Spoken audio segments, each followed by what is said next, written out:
iwona abayimedia umkhonto wesizwe. Bebe abakazi bawa recognize ama TikTokers. Uthi hayi eMapita nje, eMapita senzeni. Ama TikTokers bese kulanda imedia le ebi against umkhonto wesizwe. Iyona elandwayo makuthiwa kuzokhuluma. Kodwa ama TikTokers wala awakazi uMaphumulo yena uMaphumulo owavula ulive eOrlando Stadium sekhona babe yimiliyoni abantu. Bemamele nangaki khona futhi nami lapho mamele Maphumulo evule ulive wakhe eOrlando Stadium sonke asibuka kubani ulive kaMaphumulo yayingekho imedia kwakhona ibriefing ekade isisentini uMaphumulo wakade ekhona futhi lapho wavula ulive wakhe uMaphumulo futhi lapho sasila ko 500k sabuka lapho ukuthi umkhonto uthi why leadership ama TikTokers angakwazi at all nje ukuthi nje abathi cha no siyabonga asibashiyeni bonke laba nje okuyibona abakhala kuma naka ama TikTokers naka manje ama TikTokers why ngempela wona bengawa recognize beshanga ukuthi phela awekho ningaboni ngoba nanku sibabiza manje sithi abeze bazongena lana babangena abanye babo kade bephumelela ubani ukuthi ababelievele kuma TikTokers bona akuyona into esenze lo mkhonto kangakwesizwe bebelievele ukuthi abanye imedia lade be-invitewa khona beziye indawo lezi iyona into eyenza ukuthi abantu abaningi baba kunomkhonto wesizwe.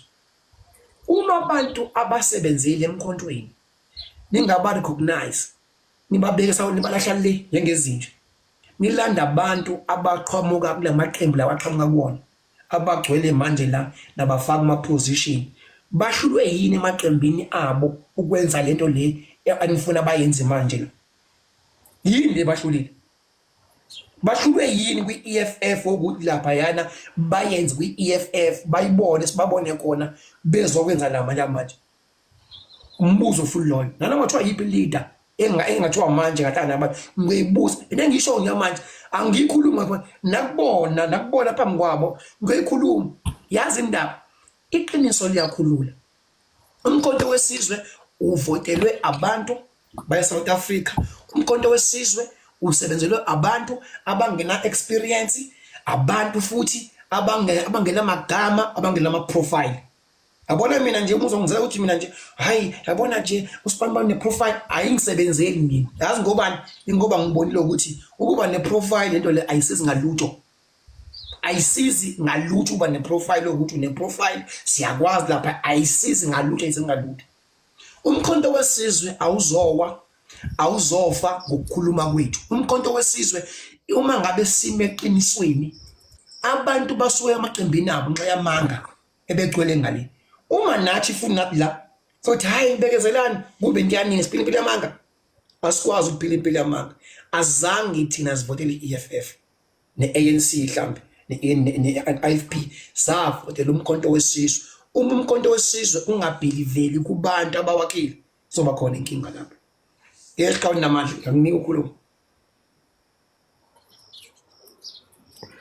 Angibonge ngizokala namandla abangixekeke manje nake bangikuma groupini abo la bathi ukhoma uyabheka angisoze umkhonto mina ngo-destroy sasuka ngalena ngoba iqiniso lalingasekho manje ukuphila emangeni naphila nemangeni yesiqhawe namandla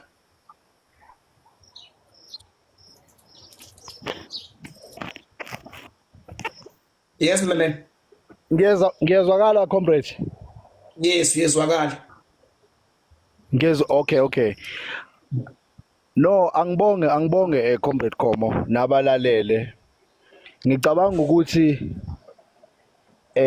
sengizwile manje no bengazwile usezwile ukuthi kuyinkinga ukuthi nje obuke wenza isibonelo nje sokuthi awukwazi phela ukuthi mawusufika ekhaya bezothatha amathuluzi wonke asetshenziswa la ekhaya ayingabe wena uza namathuluzi ozwa nawo bese kubo ukuthi cha uyakhokhelwa ukuthi lawo zenawo asebenzisa kodwa naka amathuluzi omanje azokasetshenziswe moving forward awuthatha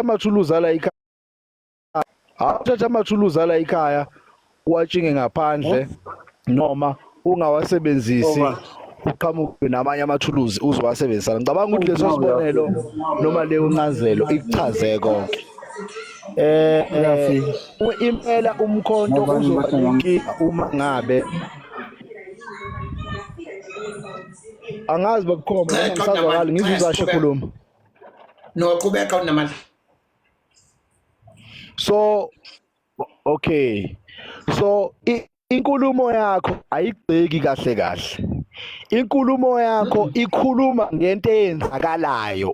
Kuhlukene phakathi kokugxeka nokudikhampeni iqembu noma nokuphikisana nalo. Yabona wena. Kunokuthi usho vele into eyenzakalayo ukuthi hayibo. Impela wena. Hey memel.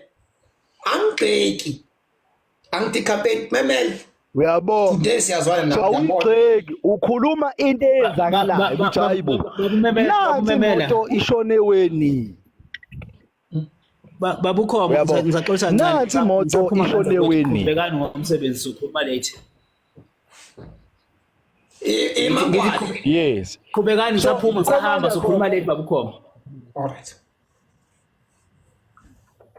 Qhubeka memel. Okay. So yebo.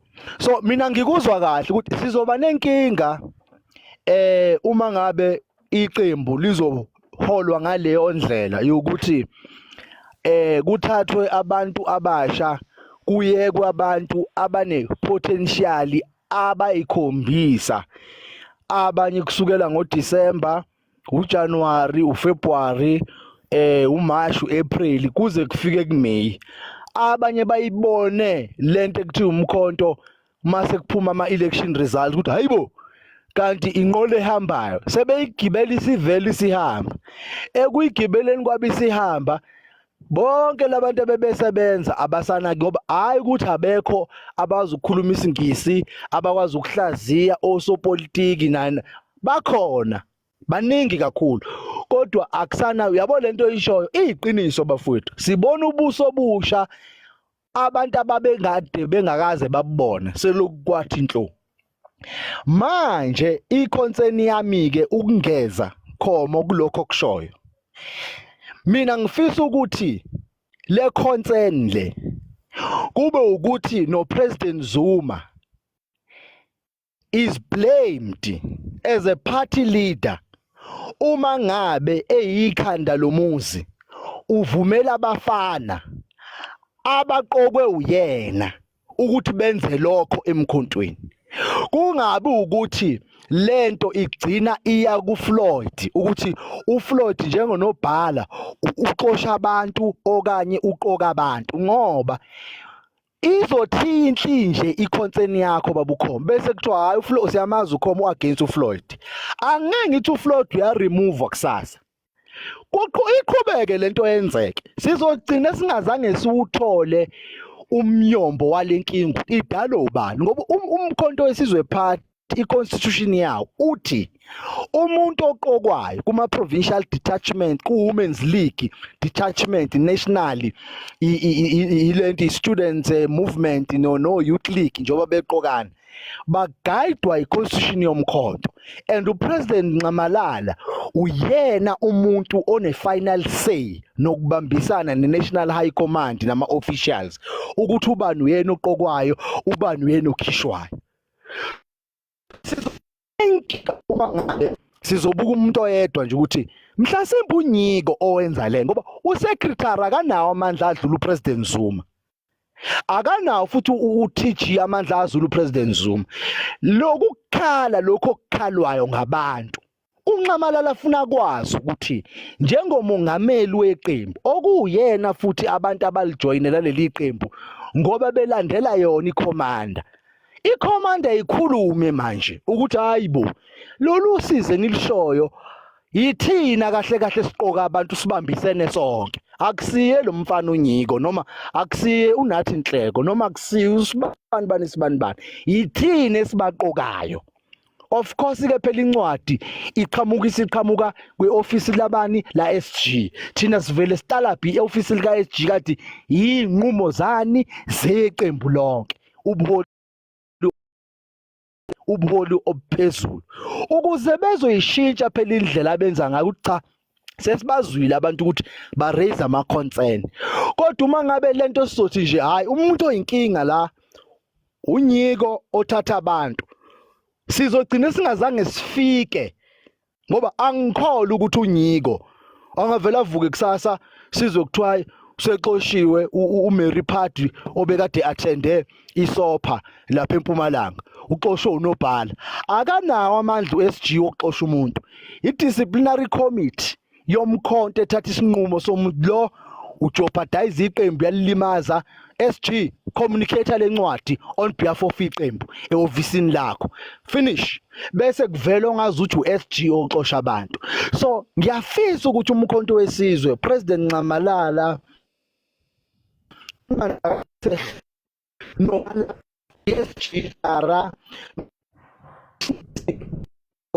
and